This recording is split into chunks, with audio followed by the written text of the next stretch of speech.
있습니다.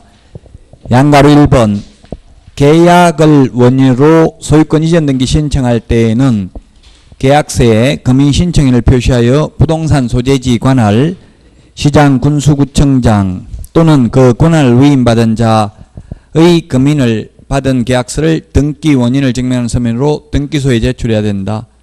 금인의 권한을 위임받을 수 있는 사람은 읍면동장입니다. 읍면동장에게 금인의 권한을 위임한 때에는 지체 없이 관할 등기소장에게 통지하여야 합니다.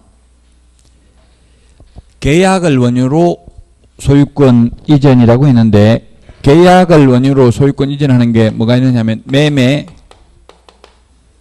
매매가 있고 교환이 있고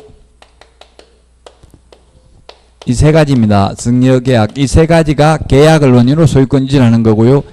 이거 외에도 판결서, 화해조서, 청구일락조서, 조정조서, 지급명령서도 금인받아야 되는데 중개와 친하지 않습니다. 매매는 실거래가격 신고하고 신고 필정 받으면 금인받은 것으로 봅니다. 그래서 여러분들이 현업에 중개업을 하면 금인을 받을 일이 없습니다. 현실적으로. 그래서 중요하진 않습니다. 그렇게. 다만 중개와 친하면서 금인받는 건 교환밖에 없다고요.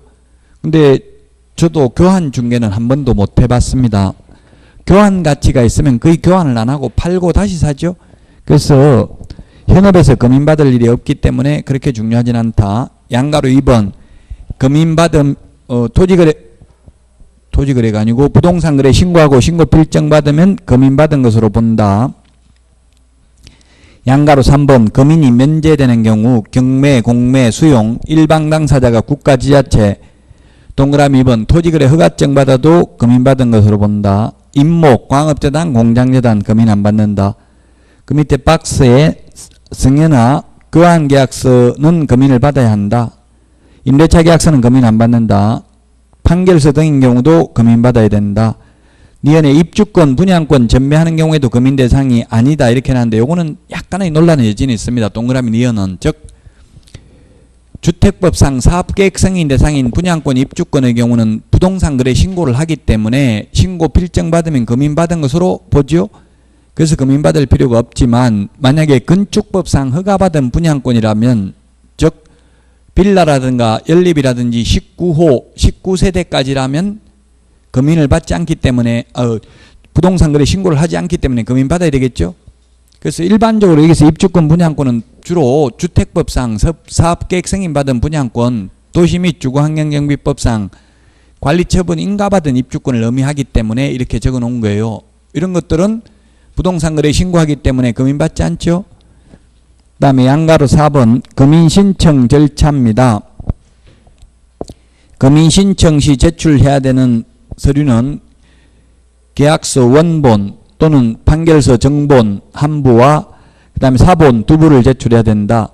세 부를 총 제출하면 한 부는 금인 도장 찍어 가지고 계약서를 가지고 가면 제가 금인을 받아 봤는데 옛날에라고 하면 2006년 1월 1일부터 실거래가격 신고제도가 도입됐고요. 저는 2006년 이전에 거래할 때는 금인을 받았습니다. 금인하면 도장을 찍어줘요. 스탬프 도장을. 금인 몇 년 몇 월 며칠 그 다음에 시장 군수구청장 인 이렇게 도장 찍어준 거 이게 금인이에요. 검사하고 도장 찍어준다는 뜻이죠. 그럼 이 스탬프 도장 찍어준다고 그냥 네모난 스탬프 도장. 그러면 도장 찍어주면 이것을 등기 원인을 증명하는 서면으로 등기소에 제출하면 등기관이 등기필 도장 찍어서 다시 돌려주면 그게 바로 등기필정, 등기권리증, 집문서, 땅문서가 되는 것입니다. 요즘은 금인 받진 않지만 옛날에 어떻게 했냐면 금인은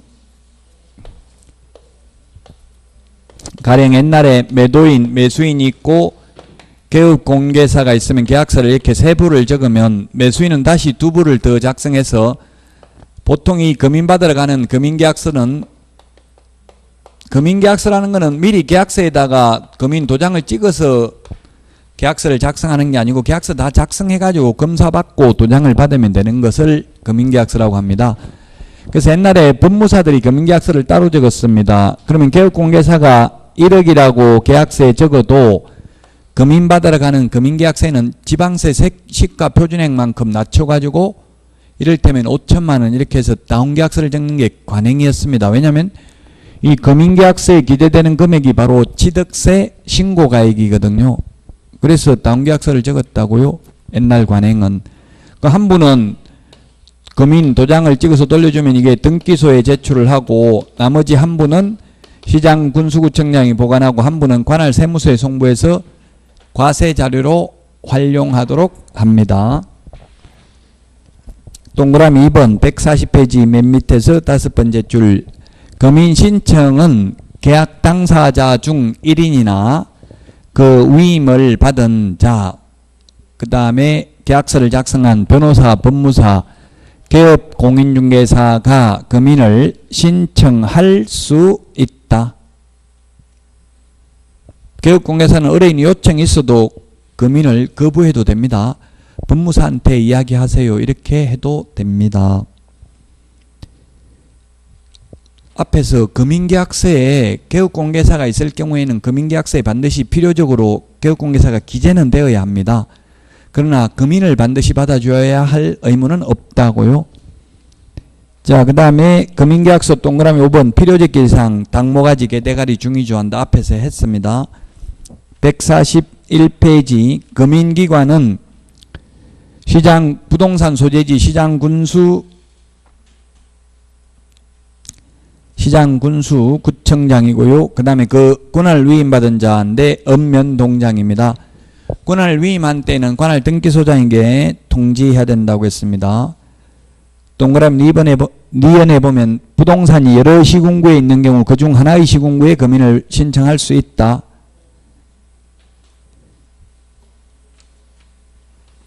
네, 만약에 그렇습니다. 둘 이상의 시군구에 걸쳐 있는 수개의 부동산의 경우에는 만약에 서울특별시 강남구에도 있고 강북구에도 있다면 이걸 하나의 계약서에다가 두 개 부동산을 거래하는 경우는 강남구에다가 금인 신청할 수도 있고 강북구에 할 수도 있습니다. 이런 경우 만약에 강남구에 금인 신청을 하려면 시군구수 플러스 한 통의 부본을 원래 사본을 2통만 제출하면 되는데 이 경우는 부본을 한 부 더 제출해야 됩니다. 그럼 한 부 남는 것은 강남구 관할 세무서에 송부해서 과세 자료로 활용하도록 합니다. 현업에서는 이런 일은 거의 없는데 시험에는 출제된 적은 있습니다. 과거에는. 지금은 실거래 가격 신고하고 신고 필증을 받으면 금인받은 것으로 보기 때문에 현실적으로 금인받을 일은 없기 때문에 자주 출제되지는 않습니다. 양가로 5번 전매시 금인 신청입니다.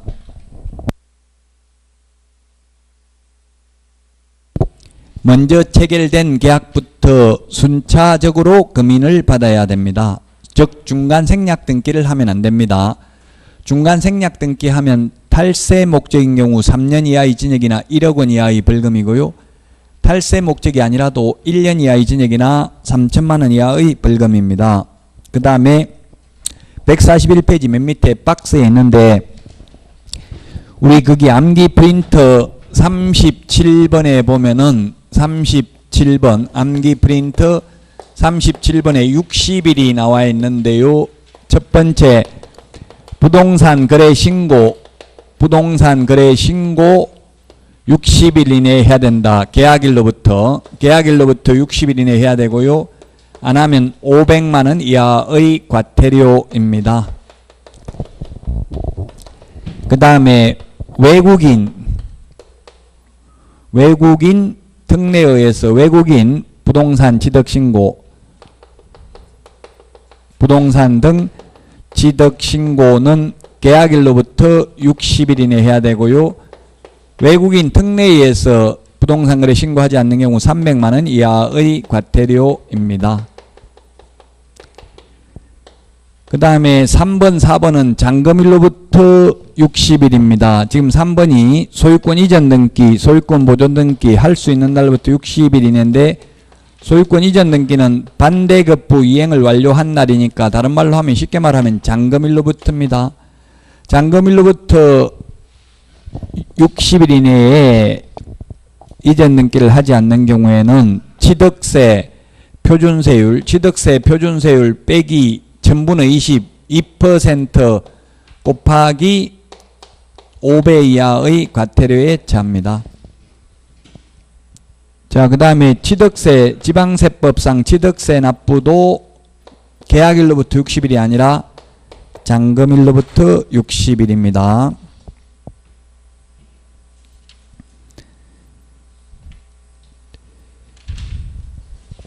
여기까지 부동산 등기특별조치법에 대해서 봤고요. 142페이지 주택임대차 보호법입니다. 지금 했던 부동산 등기특별조치법이나 또는 앞에 했던 농지법 이런 것은 시험에 안 나올 수도 있습니다. 그러나 부동산 등기특별조치법은 부동산 등기특별조치법이 아니고 이 주택임대차보호법은 반드시 시험에 출제됩니다. 민법에도 반드시 나오고 우리 중개실무에도 반드시 나옵니다. 자, 먼저 주택임대차보호법 이게 도입된 배경을 보면 1981년도 전두환 정부 때 도입됐습니다. 그리고 상가건물임대차보호법은 김대중 정부 때 2002년도에 도입됐습니다. 전두환 정부 때가 강력한 리더십이 있었죠. 원래 독재 정권은 강력한 리더십이 있잖아요. 지금 김정은 같은 경우는 독재를 하니까 자기 마음대로 다 할 수 있잖아요. 그래서 주택임대차보호법은 모든 주택에 대해서 다 적용을 했어요. 이걸 법 만들 때 서울대 법대 공청회 하면서 대항력이라는 걸 인정하니까, 최우선 면제를 인정하니까 서울법대 교수가 공청회에서 비판했어요. 그러면 물권법 있을 필요 뭐 있냐. 맨 뒤에 들어온 세입자가 맨 먼저 최우선 면제 받아가면 물권법 있을 필요 뭐 있냐. 이렇게 이야기했다가 저 설악산 용화장성에 가서 추락사 시켜버렸어요. 안기부에서. 제가 밝혀낸 건 아니고 의문사 진상조사위원회에서 옛날에 그런 발표를 했어요. 그러니까 아무도 찍소리 못하고 반대 못한다고 반대하면 그냥 지도새도 모르게. 지금 저 멕시코 이런 데는 가면 기자들 마약 먹었다고 이런 거 보도하고 그런 사례 엄청나게 많이 되고 있거든요. 그런 것처럼 그 뭐냐면 강력한 리더십이 있기 때문에 예를 들면 저 타워팰리스 전세 15가 하더라고요. 제가 한 15년 전에 친구가 타워팰리스 사는데 초대해서 갔어요. 기분 더럽더라고. 가니까 친구가 너 집 사가지 산다면 얼마짜리 집이 있냐 이러다가 그래서 그때 1억 5천짜리 있어서 1억 5천짜리 산다 왜 이러니까 나는 전세 사는데 얼마인지 좀 물어봐 줄래 이러더라고. 그 얼마인데 이러니까 15억밖에 안 한다 이러더라고요. 전세 임대차 보증금이. 그러니까 또 가도 그냥 바로 못 만나요. 게스트룸이라고 이게 각 층별로 손님들 대기한 주인이 오라고 해야 잠깐 가서 보고 잠은 또 게스트룸에서 자야 되더라고. 주인하고 직접 못 자고요. 신분증 가면 경비들이 신분증 검사하고 그래. 들어갈 때마다 기분 무슨 이거 내가 대통령 만나러 가는 것도 아닌데 기분은 별로 안 좋더라고요. 어쨌든 그 15억짜리도 확정일자 받으면 후순위보다 우선 면제를 받는다고요. 근데 지금 상가는 환산보증금이 서울에서 6억 1천만 원을 초과하면은 확정일자 받아도 우선 면제 못 받죠. 지금 시대적 배경이 다르다는 걸 말씀드리는 겁니다. 왜 그런지 자꾸 이해가 안 된다. 상가하고 주택하고 좀 다르잖아요. 그 우선 면제 받는 게. 그래서 시대적 배경이 달랐기 때문에 그렇습니다. 옛날에 1981년도에는 강력한 리더십이 있었고 그때는 장관 이름도 제가 다 기억했었어요. 어릴 때. 계속 장관들 오랫동안 하고 바뀌지도 않고 그랬어요. 그때는. 근데 지금은 장관 이름 지금은 조금씩 들어보긴 해도 그래도 누가 누군지 잘 몰라요. 별로. 자, 어쨌든 대항력이라는 게 그래서 이게 채권의 물권화 경향이 있는 거고요. 이게 강력한 힘이 있는 거예요. 지금 이번에 오늘도 지금 중앙일보에 나왔던데요. 뉴스에 그 건물주 망치로 가지고 건물주 죽이려고 하는 거 있었잖아요. 월세 300만 원에서 1200만 원 올려달라 이렇게 상가인데 이렇게 올려달라 하면 돼요? 안 돼요? 300만 원에서 1200만 원 지금 쪽발집 서울에 뭐 유명한 쪽발집인가 봐요. 300만 원 월세 받다가 1200만 원 올려달라니까 세입자가 망치 돌리고 막 주인 죽이려고 하다가 살인죄로 구속됐어요. 살인 뭐 미수죄 이런 걸로. 이렇게 올리면 되냐고 안 되냐고. 300 받다가 1200 올리는 거. 정감 청구가 상한선이 상가의 경우는 100분 5인데 올해 바뀌었는데 1월 26일 날. 다만 환산보증금이 6억 초과하는 경우는 상한선이 없어요. 그럼 만약에 서울에서 6억 초과라고 하면 주변 시세가 다 올랐으면 올려도 돼요. 아마 그거는 지금 정확하게 사건 내막은 모르겠지만 옛날에는 그 사람이 건물주가 바뀌었더라고요. 이제 개업공개사가 부추긴 거에 매수인한테 이거 지금 월세 300밖에 안 하는데 돈 조금만 투자해가 예를 들면 뭐 50억짜리 건물 옛날 리쌍이 그 우장창창 그 산 것도 마찬가지예요. 10억만 있으면 이거 50억짜리 사가지고 은행 융자 받고 나머지 세입자들 다 내보내버리고 권리금 직접 받으면 그 한 20억 되고 이렇게 해가지고 팔면 많이 남는다. 이걸 알려주는 거예요. 사실 개업공개사들이. 그래서 옛날에는 대항력이 없었다고요. 환산보증금 일정 금액을 초과하면 대항력이 없다는 말은 주인 바뀌면 내보낼 수 있다는 이야기의 상가는 지금 주택은 대항력이 있죠. 모든 주택이 상가는 옛날에는 환산보증금이 일정 금액 이하만 대항력이 인정되는데 물론 지금 현재는 모든 상가가 다 대항력은 인정됩니다. 이런 이게 리쌍방지법으로 개정된 거예요. 리쌍방지법. 리쌍이 그 세입자들 다 내보내고 막 그렇게 하니까 리쌍 이 또 명예훼손이 될 수도 있으니까 지우겠습니다. 이러면 자 어쨌든 그래서 주택임대차보호법은 대항력이 인정되기 때문에 그 이사하고 주민등록 전입신고하고 나면 그 다음 날부터 대항력이 생기면 집을 팔아먹어도 새 주인에게도 임차권이 있음을 주장할 수 있고 안 나가고 버틸 수 있다는 이야기죠. 옛날 민법 명언에 보면은 매매는 임대차를 깨뜨린다 이런 법명언이 있었습니다. 지금 민법에는 대항력 인정 안 되잖아요. 민법 임대차는. 그래서 주인이 바뀌면 새 주인이 와서 나가라고 하면 나가야 됐다고 옛날에는. 이제 지금은 대항력이 인정된다. 자 그러면 대항력 우선 면제 최우선 면제에 대해서 좀 보고 다시 우리 교재를 보고 보충하도록 하겠습니다. 이 최우선 면제라는 말이 있고 우선 면제라는 말이 있는데 법조문에는 최라는 말은 없습니다. 다른 담보물권자보다 우선 면제, 소액 임차인 우선 면제, 최우선 면제 다 같은 말입니다. 법조문에는 최라는 말은 없고 학자들이 최라는 말을 쓸 뿐입니다. 그래서 둘 다 우선 면제라고 쓰고 있어요. 근데 이거는 다른 담보물권자보다 우선 면제, 소액 임차인 우선 면제 이런 말을 쓰고요. 이건 후순위 권리자 기타 채권자보다 전액을 우선 면제 받는 겁니다. 최우선 면제 받으려면 대항력만 갖추면 됩니다. 대항력은 주택의 인도, 이사하고 주민등록, 전입신고를 전입신고하면 주민등록이 된 것으로 봅니다. 이렇게 하면은 그 다음날 대항력이 생깁니다. 법조문에는 다음날, 판례는 구체적으로는 다음날 오전 0시에 대항력이 생깁니다.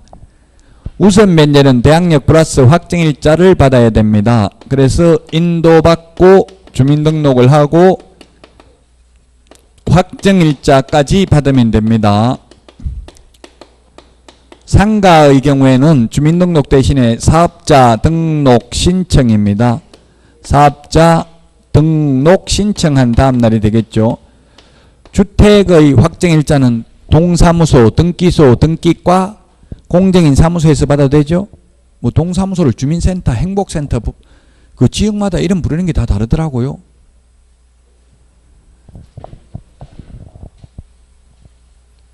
이거는 확정일자 받은 당일날 후순위보다 전액을 우선 면제 받습니다. 그래서 1일날 이사하고 2일날 전입신고했다면 3일날 오전 0시에 대항력이 생깁니다. 원래 채권은 채무자에게만 주장할 수 있는 게 원칙이에요. 대항력이 없어요.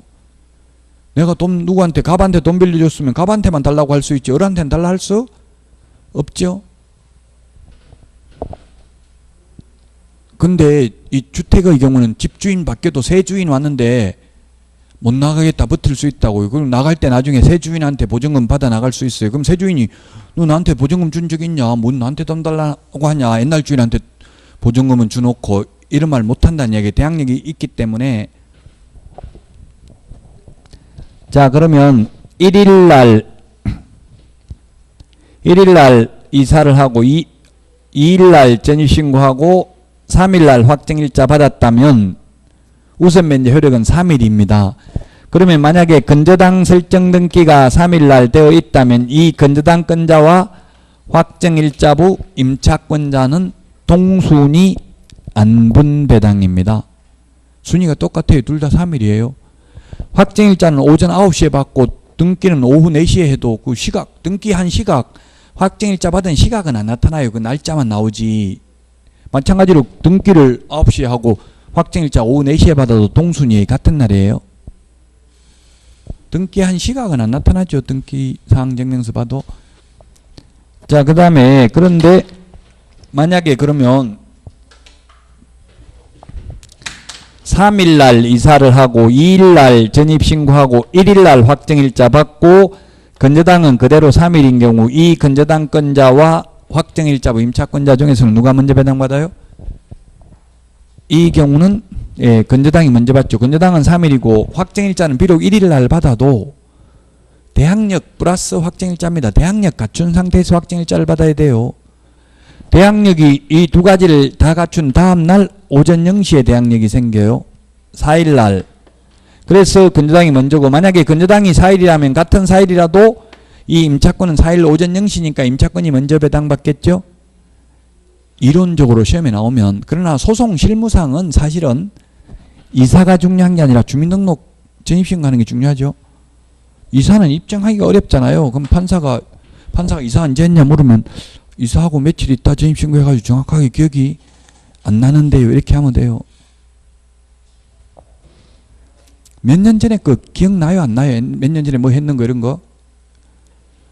기억 안 나더라고요. 저도 뭐 그 정치인들 기억 안 난다 하는데 그게 진짜 거짓말이 아니고 진짜 거짓말 기억 안 나겠더라고. 저도 1년 전에 뭐 했는지 기억 안 나요. 무슨 특별한 사건이 있어서 몰라도 그냥 평소 때 했던 거는 지금 어제 뭐 했는지도 지금 기억이 안 나는데 어제까지는 기억이 나는구나. 근데 한 일주일 전에 것도 기억 안 나요. 자, 그래서 최우선 면제는 무조건 다 받는 게 아니라 일정 금액 이하인 경우 서울에서는 보전금이 1억 이하인 경우 나누기 3을 해서 100만 원 단위로 절상을 해서 3,400만 원까지 최우선 면제 받습니다. 나누기 3을 한다는 게 어디 있냐? 법에 또 따지고 묻던데 법에 없어요. 그냥 법조문에 시행령에는 보면 1억 이하인 경우 3,400만 원까지 최우선 면제 받는다 이렇게만 돼 있어요. 어떻게 3,400만 원이 나왔는지를 역산해 보니까 나누기 3을 해서 100만 원 단위로 절상을 했더란 이야기입니다.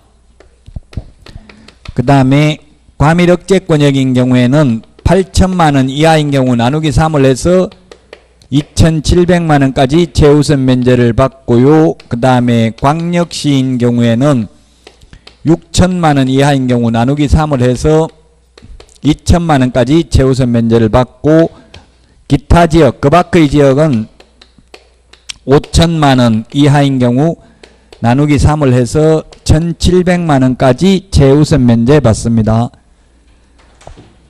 물론 인천광역시는 과밀억제권역에도 해당되고요. 그 다음에 송도, 신도시라든지 그 금단지구라든지 청라지구 이런 데는 광역시에 해당되고요. 인천광역시 옹진군, 강화군은 기타 지역에 해당돼요. 그래서 인천은 세 군데 다 해당될 수도 있어요. 옹진군, 강화군, 군수 따로 뽑잖아요. 보면 이번에 따로 뽑았던데 이 강화도가 거의 북한하고 붙어있는 데가 강화도죠. 바다 바로 그 바다 헤엄쳐가지고 갈 수도 있어요. 북한까지. 그런 데는 기타 지역에 해당돼요. 땅값이 별로 비싸지 않다는 이야기. 집값이 비싸지 않다는 이야기죠. 자, 그 다음에 광역시가 아니면서 광역시에 준하는 보호를 받는 게 세종시, 그 다음에 경기도 광주시, 그 다음에 경기도 안산시, 그 다음에 용인시, 김포 이런 지역은 집값이 거의 부산이나 비슷하다는 이야기예요. 부산 집 시세나. 그래서 이는 광역시에 준하는 보호를 받는 것으로 되어 있습니다. 혹시 인천에서 중개업하려면 이거 알아야 돼요. 과밀억제권역은 다 정해져 있어요. 법에 수도권 정비계획법에 과밀억제권역이 어딘지 다 나와 있다고. 서울특별시, 그 다음에 인천광역시 일부 지역하고 경기도 31개 시군 중에서 14개 시만 과밀억제권역이에요.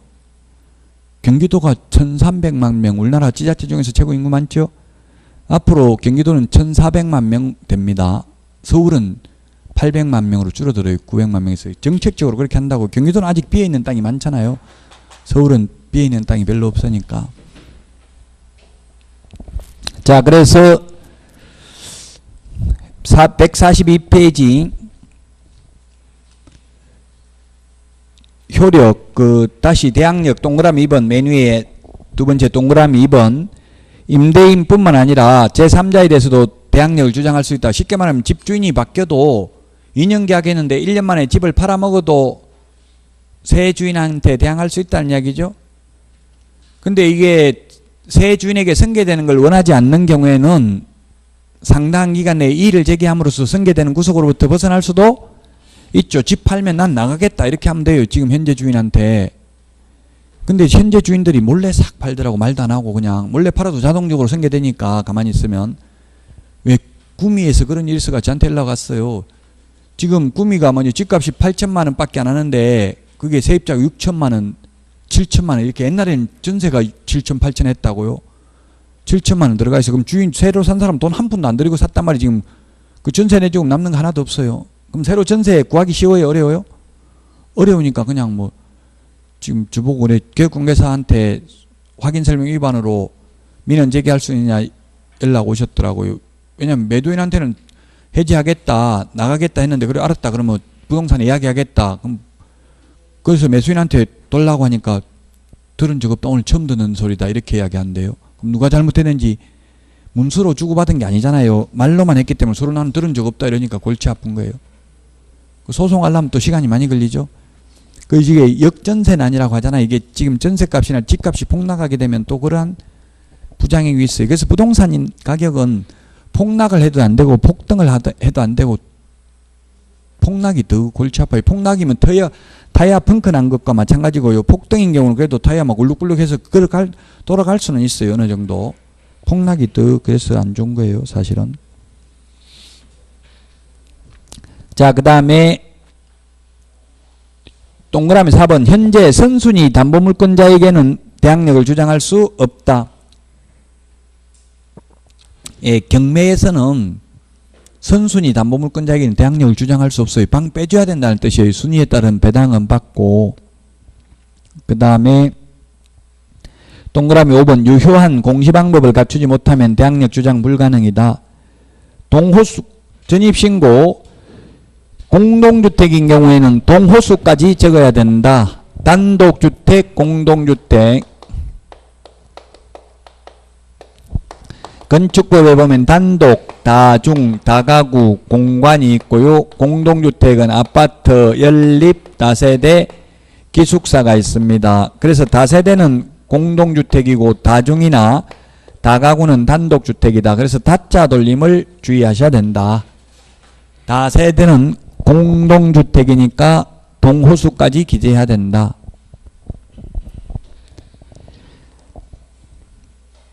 자, 그 다음에 대항력은 계속 존속되고 있어야 되고요. 배우자, 가족, 주민등록도 대항력으로 인정된다. 양가로 2번 우선 면제입니다. 후순위보다 전액을 우선 면제 받으려면 대항력 플러스 확정일자 받아야 된다. 그 다음에 그 동그라미 6번 앞에는 다 칠판에 설명한 거고요. 배당 요구의 시기 및 종기인데 경매 개시 결정 등기일로부터 첫 매각기일 이전의 날에 배당 요구의 종기를 정해서 공고하면 그날까지 배당 요구해야 됩니다. 확정일자 임차인이 배당 요구 종기까지 배당 요구 안 하면 배당 못 받고요. 후순위 권리자를 상대로 부당이득 반환 청구를 할 수도 없습니다. 동그라미 7번 대항력과 우선면제 임차인이 배당 요구를 하였으나 만족을 얻지 못한 경우 대항력 상실하지 않는다. 전액을 다 변제받을 때까지 대항력을 주장할 수 있다. 동그라미 8번 경매 신청권은 없다. 아무리 확정일자 받아도 이미 경매 신청권은 없다는 이야기입니다. 전세권하고 확정일자 받은 임차권하고 차이점이 바로 이거죠. 전세권이 좋은 점은 이미 경매 신청권이 있다고요. 별도의 소송 없이. 또 전세권이 좋은 게 전전세권, 전전세는 놓을 수 있다고. 전세권자 동의, 전세권 설정자 동의 없이. 그 확정일자 보험 임차권보다 좋은 점이 그거고요. 오히려 확정일자 받은 임차인이 배당받는 데 있어서는 전세권자보다 더 유리해요. 전세권은 건물에 대해서 전세권을 설정하면 건물 매각 대금에 대해서만 우선 면제를 받아요. 그러나 주택은 토지 매각 대금에 대해서도 우선 면제 받는다고요. 확정일자 임차인은. 그래서 확정일자도 받고 전세권 설정 등기도 하고 둘 다 해놓으면 둘 다 유리한 걸 주장할 수 있다고요.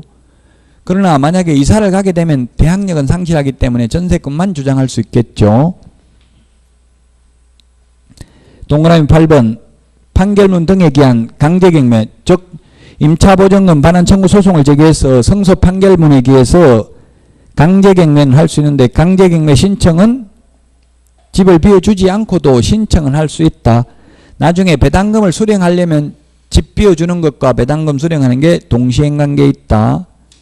동그라미 양가로 3번 143페이지 최우선 면제 칠판에 적어놨고요. 143페이지 맨 밑에 동그라미 3번 하나의 주택에 임차인이 둘 이상이고 이들이 그 주택에서 가정공동생활을 하는 경우 이들을 1인의 임차인으로 보아 이들의 각 보증금을 합산한다. 자, 그러면 서울에서 방이 2개짜리가 있는데 부부가 방 따로따로 한 칸씩 따로따로 1억씩 임대차 계약을 체결했을 때는 남편 명의로 3,400만원, 부인 명의로 3,400만원씩 최우선 면제 받아서 합하면 총 6,800 받을 수 있다. 아니면 한 사람 몫인 3,400만원 밖에 못 받는다. 답이 뭡니까? 이 중에서 지금 좀 전에 읽은 거 보고 답하시면 한 푼도 못 받는다는 이야기입니다. 즉 이런 경우 두 사람의 보증금을 합산해서 하나의 보증금으로 본다. 그럼 한 사람이 2억 계약한 거나 마찬가지다 이 말이에요. 잔머리 굴려도 소용 없다는 뜻이에요. 한 푼도 최우선 면제 못 받습니다. 이런 경우는 144페이지 임차권 등기 명령입니다. 양가로 4번 임차권 등기 명령.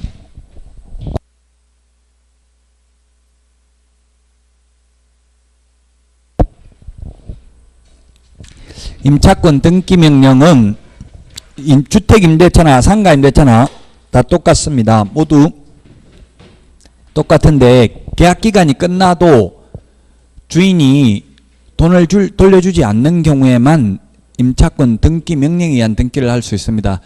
임차권 등기는 설정 등기가 있고 명령에 의한 등기 두 가지가 있어요. 설정 등기라는 것은 당사자 합의에 의해서 하는 등기죠. 합의에 의해서 하는 건 언제든지 할 수 있지만 명령에 의한 등기는 반드시 임대차 기간이 끝나도 주인이 돈을 돌려주지 않는 경우만 할 수 있다고요.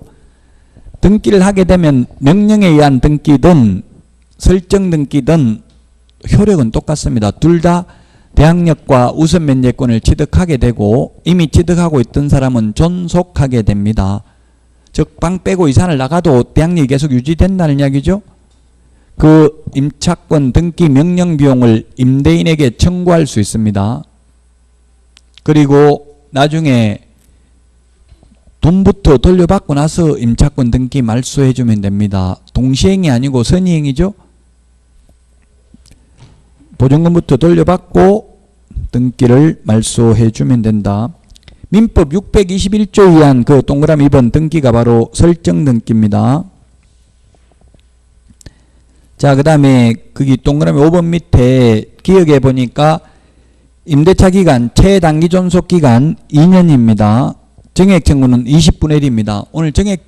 오늘이 아니고 오늘 안 한 것 같았네요. 정액 청구가 지상권도 상한선 없고요. 민법 임대차도 상한선 없다. 그런데 주택 임대차는 20분의 1, 상가 임대차는 100분의 5, 그 다음에 100분의 5인데 상가 임대차 다만 환산보증금 일정 금액 초과하는 경우는 상한선이 없죠. 민법의 전세권도 20분의 1만 올릴 수 있죠. 오늘 전세권 내드렸잖아요. 비교하는 거. 자, 그 다음에 145페이지 묵시적 갱신에 따른 민법과 주택임대차보호법 규정입니다. 오늘 묵시적 갱신 프린트 내드렸어요. 이 두 개뿐만 아니라 민법 임대차, 전세권, 농지법까지 5개 비교해서 정리하시면 되겠고요. 그 다음에 양가로 5번 주택임대차위원회입니다. 주택임대차위원회. 위원회가 4개가 있었습니다. 주택임대차위원회, 주택임대차 분쟁조정위원회, 공제운영위원회, 공인중개사 정책심의위원회 4개의 위원회가 있으니까 비교를 해서 정리를 하셔야만 되겠습니다. 양가로 5번 주택임대차위원회입니다. 우선 면제를 받을 임차인 및 보증금 중 일정액의 범위와 기준을 심의하기 위하여 법무부에 주택임대차위원회를 둔다. 공제운영위원회도 협회에 둔다. 그러나 공인중개사 정책심의위원회는 국토부에 둘 수 있다. 그 바로 밑에 있는 양가로 6번 주택임대차 분쟁조정위원회는 대한법률구조공단 지부에는 둔다. 시도에는 둘 수 있다. 그 다음에 동그라미 2번 위원회는 위원장 1명을 포함하여 9명 이상 15명 이내다. 공제운영위원회 위원은 19명 이내다. 공인중개사 정책심의위원회 위원은 7인 이상 11인 이하다. 주택임대차 분쟁조정위원회 위원 숫자는 5명 이상 30명 이하다. 동그라미 3번 위원회 위원장은 법무부 차관이다. 공인중개사 정책심의위원회 위원장은 국토교통부 제1차관이다. 그 다음에 공제운영위원회 위원장은 호선이다. 호선. 상호간에 선출한다. 네, 그래서 주택임대차위원회와 주택임대차 분쟁조정위원회 이런 거 비교하는 것을 주의하셔야 되겠습니다. 자, 오늘 여기까지 하고 쉬었다가 문제 풀어보도록 하겠습니다. 다음 주에는 상가금림대차 보호법부터 하도록 하겠습니다.